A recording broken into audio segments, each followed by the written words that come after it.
What's up, Thrashers, and welcome to episode number 24 of 5 Questions with Levi, and thank you guys so much for keeping this series going.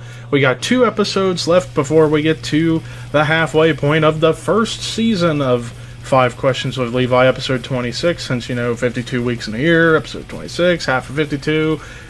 Enough math aside, and just a reminder, for those of you who want to ask me a question for next week's episode, be sure to send questions in the comments section below.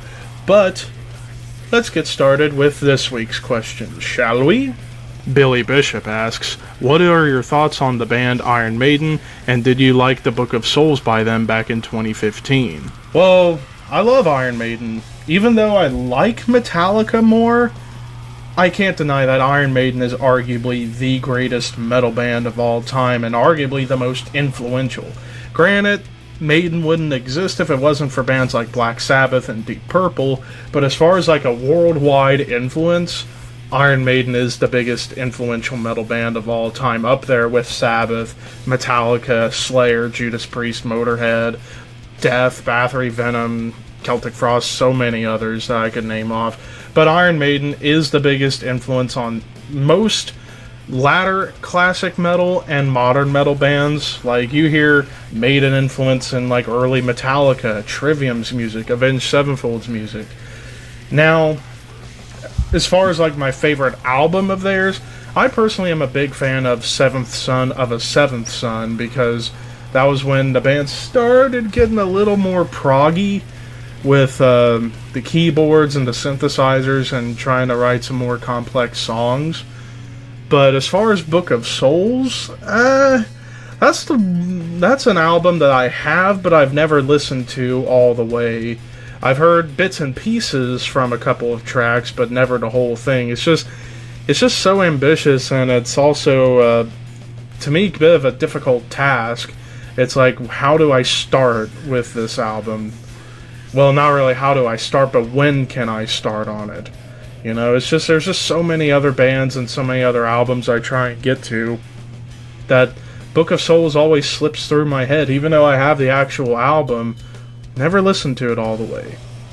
But other than that, Iron Maiden, amazing band. Definitely, if you have not listened to Iron Maiden, how are you here? But if you haven't, check them out. Arguably the greatest metal band of all time. Bruce Dickinson is an absolute beast of a vocalist. Steve Harris, one of the greatest bass players of all time. Nico McBrain, or even Clive Burr, phenomenal drummers. Adrian Smith, Dave Murray, Janet Gears, great guitarists. If I were to recommend an album, probably Number of the Beast, because that's the one that sort of kick-started their momentum, plus the first with Bruce, classic tunes like the title track, Run to the Hills, and especially Hallowed Be Thy Name. If you want to hear what Iron Maiden's all about, listen to the song Hallowed Be Thy Name off of Number of the Beast. Ben Crouch asks, is Disturbed the modern Queensryche, and what would the wedding of Kamikaze and Tails be like? Well, first off, I feel like I need to put a 1-question limit on these things, but I guess I can answer the second one real quick. A Kamikaze Tails wedding would probably end in complete and utter disaster, because it's a love-hate relationship those two have, isn't it? Now, as far as Disturbed being considered the modern-day Queensryche, if you're talking about slipping in quality, then I guess you're accurate in that statement. But I mean, just like, spoiler alert for the Mosh Pit Reviews video coming out tomorrow, I did not like the Disturbed album all that much. I really, really didn't. It's like Disturbed needs to go back to what they were good at on albums like 10,000 Fists and Indestructible, where it was pounding and punching and great songwriting, some cool lyrics. Nowadays are just kind of ripping off. I mean, hell, Immortalized wasn't a bad album, but this album, what the fuck? Why are you trying to rip off Nickelback? I don't understand it. So, I guess if you're meaning slipping in quality, then I guess Disturbed would be the new Queensryche, even though Queensryche now is getting better ever since their self-titled album from 2013, so yeah. Space Metal Ferrari 248 asks, have you ever gotten detention in high school? If yes, what was it for? If you at least are not embarrassed or nervous to tell. Well, short, sweet, to the point, I got detention many times, either because of being a goof, or lacking in schoolwork, or getting into arguments with other kids.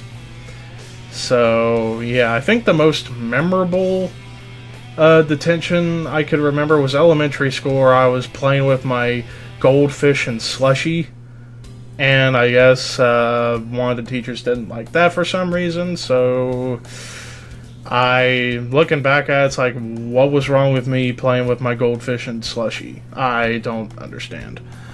But that's the most memorable detention I've ever gotten that I could remember, so if I were to think, I think this was like 4th grade?